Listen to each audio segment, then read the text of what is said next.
Hello, I'm Paul Haig. I was a Student Scout and Guide club member from 1961 to 1968 at Manchester University.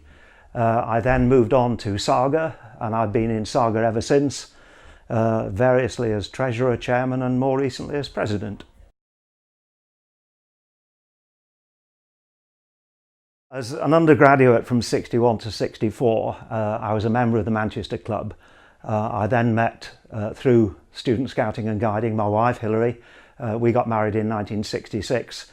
So I wasn't really involved in the formation of SSAGO, although we were aware that it was going on, and obviously have had quite significant contact with SSAGO over the 50 years since. In fact, we were at the 40th birthday party as well.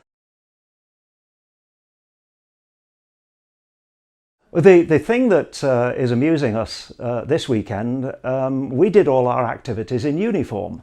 I have a photograph of us washing up at the 1962 rally, and there is all the Manchester team actually doing the washing up in our uniform. We went to activities in uniform. We had 3 activities, one each term, for which uniform was obligatory, things like Founders Day, Armistice Sunday and so on. I helped reform the Manchester Club in the 1980s and mentioned this, and I gathered that they actually travelled 2 rallies in uniform for a number of years. Sadly, that tradition seems to have gone away, and the people from Manchester that are here say they have no recollection of being required to wear uniform at all to SSAGO activities. Yes, we had 1964 InterVarsity, we called it InterVarsity Rally, was at Oxford, and my wife later on will tell you the story of us dancing on the bridge. But yes, Oxford Halloween. It was a party by invitation originally, and then they decided one year that they would do it as a full rally for as many people as wanted to turn up. Yes, in those days rallies had a theme. I got a couple of pennants, may I? Yeah. This is the pennant from the 1962 Spring Rally at Manchester, and the theme was Clashing Loyalties. I gather that trend fell out of favour, and more recently rallies have been named something like the Sweetie Rally or Catch-Up Rally or other things like that. But yeah, we had speakers. We also had silly games and usually a campfire. All the things that happen now, as far as I can tell.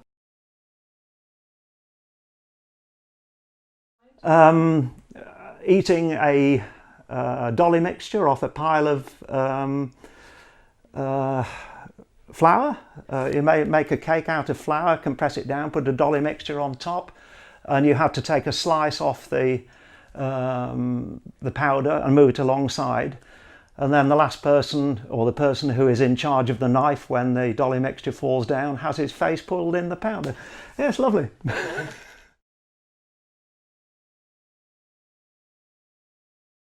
We had a notice board in the corridor in the Union at Manchester, and that's how you got all your information.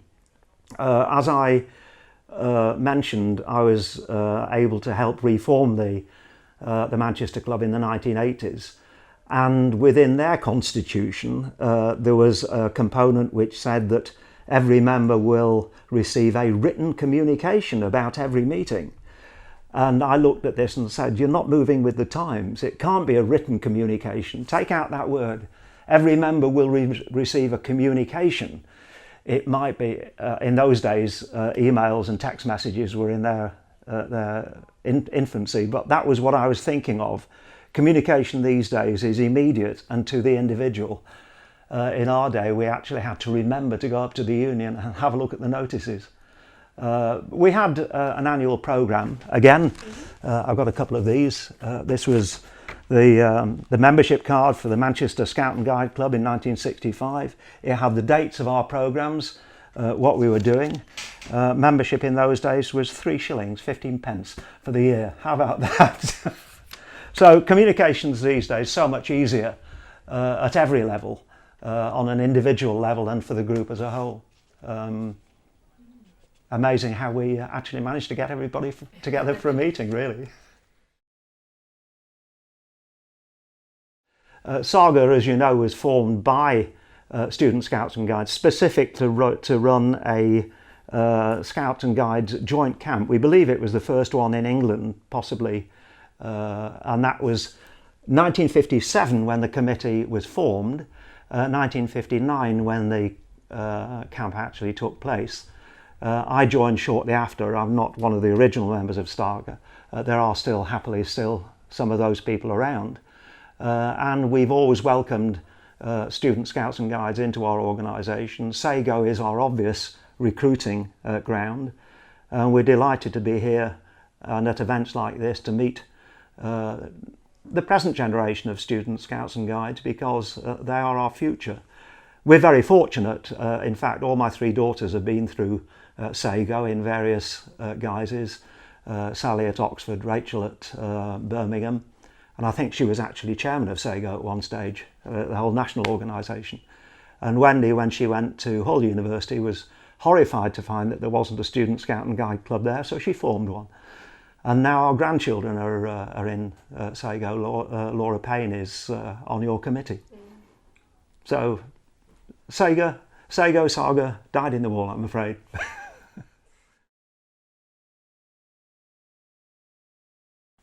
Oh, the rallies. Intervarsity was the rallies, and the weekends away, youth hostel weekends, and the time together with our fellow Student Scouts and Guides. Those are the memorable things. Parties, Easter egg rallies, and that sort of. Sorry, not Easter egg. Pancake parties. We had a pancake party every Shrove Tuesday. Those are the memorable things of student scouting and guiding. For SSAGO, too many summer camps to remember. And we've also helped at the 2007 Jamboree, 100 Years of Scouting. We were invited to run a whole series of bases, which we did as SSAGO.